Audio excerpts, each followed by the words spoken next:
खबर शामिल करते हैं जंग से। ब्यूरो चीफ मोहम्मद हुसैन की रिपोर्ट के मुताबिक डीपीओ जंग मलिक तारिक महबूब ने डिप्टी कमिश्नर अब्दुल्ला खुरम नियाजी के हमरा सिक्योरिटी इंतजामात का जायजा लेने के लिए LNG पावर प्लांट और पंजाब थर्मल पावर प्लांट हवेली बादरशाह का दौरा किया।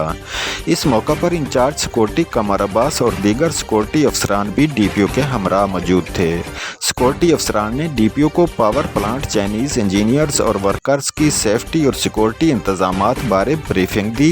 सिक्योरिटी इंतजामात पर इत्मीनान का इजहार करते हुए डीपीओ का कहना था कि स्पेशल प्रोटेक्शन यूनिट और एलीट फोर्स अलर्ट होकर सिक्योरिटी के फ़रज़ सार अंजाम दे।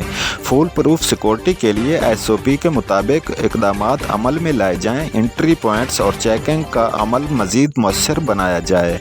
पावर प्लांट्स बाउंड्री के इतराफ़ मोटर मौसर पेट्रोलिंग की जाए और मशकूक अफराद को चेक करें। डीपीओ का मज़ीद कहना था कि तमाम अफसरान अपनी ड्यूटी आसान तरीक़े से सर अंजाम दें ताकि किसी भी नाखुशगवार वाक़या से बचा जा सके।